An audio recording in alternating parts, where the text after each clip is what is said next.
l'on surnomme la flotte moustique. Qu'est-ce que c'est, Noémie?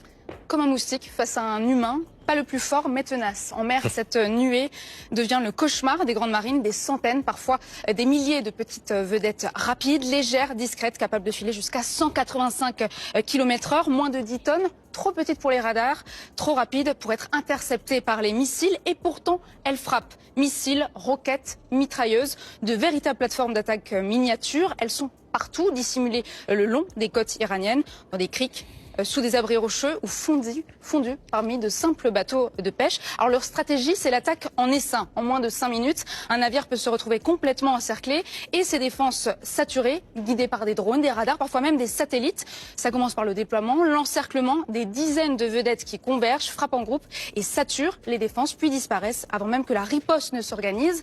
Un système coordonné, sur mer, sous l'eau et dans les airs. Alors même les plus géants sont vulnérables, c'est ce qu'on appelle une guerre asymétrique. Quelques milliers d'euros pour une vedette contre des navires de guerre à plusieurs milliards. Donc une stratégie low cost mais redoutablement efficace. Ce sont les preuves que les États-Unis ont réellement détruit toute la force navale iranienne. Il n'y en a aucune. Depuis le début, nous disons que l'Iran dispose dans ses installations souterraines des drones, des missiles, des vedettes rapides, des mines, tout l'arsenal nécessaire pour soutenir une guerre sur la durée. Et après 50 jours de conflit, ils finissent eux-mêmes par le reconnaître publiquement.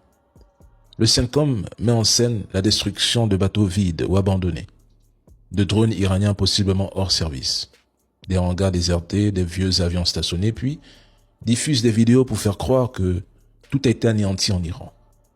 Mais l'Iran possède encore plusieurs navires de patrouille équipés de missiles de torpilles, ainsi que des centaines de vedettes rapides armées. Comment peut-on parler d'une marine iranienne anéantie alors qu'elle dispose toujours de ses capacités? Et surtout, les sous-marins iraniens restent intacts, aucun n'a été neutralisé et leur position demeure inconnue.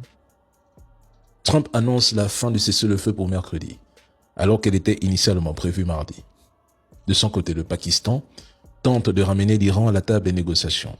Quoi qu'il en soit, les Iraniens doivent rester en alerte maximale.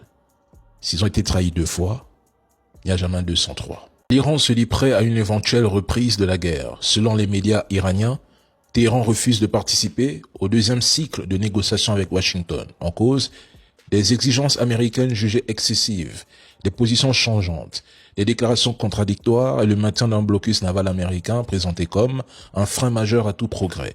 Du côté des dirigeants iraniens, 2 scénarios sont envisagés.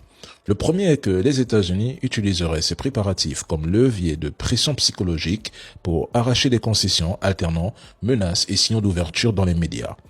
Le second, la rhétorique de négociation servirait de couverture à une attaque surprise, notamment contre certaines îles iraniennes. Mais cette fois, l'Iran affirme être pleinement préparé et considère même une reprise des hostilités comme plus probable que la poursuite des négociations.